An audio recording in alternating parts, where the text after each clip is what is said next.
We're now at the bandsaw. We're ready to cut the cleat for our push stick. And the first thing I want to do is make sure that the guard height is set appropriately. I want to be able to pass my piece of wood under the guard, but just barely under it. Maybe a quarter of an inch, a half of an inch taller.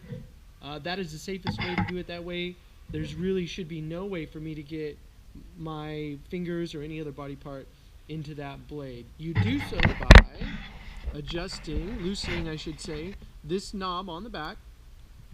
When I loosen that, I can now turn this wheel and I can raise or I can lower the guard depending on the thickness of my wood. Tighten it back up and it's ready to go. The next thing I need to do is come over to the cabinet. We keep the bandsaw miter gauge right here. Easy access, should be here every time. And I'm going to go ahead and slide it into this slot. And now I'm going to cut that line that is going to become the tip of my push stick.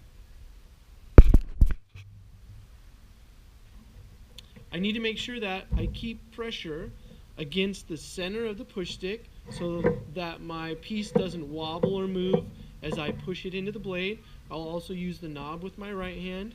I'm clear the path of the blade, so I'm looking good and I'm in good shape.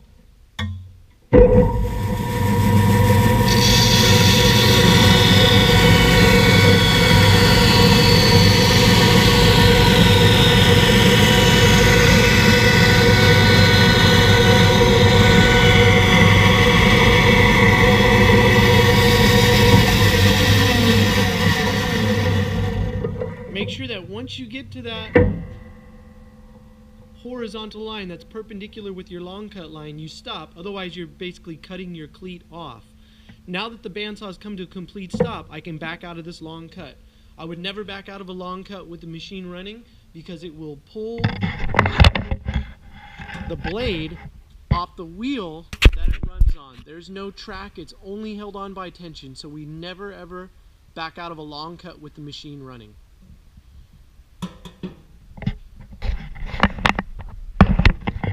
Now that I made this long cut, again, I can simply back out of it. I'm going to turn my push stick, and now I'm going to make this small cut, and I will have a cleat.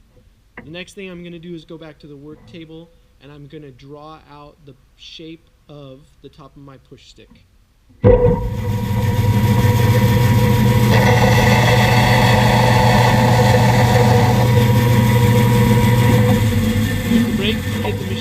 Stop quickly, take the scrap, put it in the unlined can, that's the scrap barrel, and we're going to head back to the work table to draw out the rest of the push stick.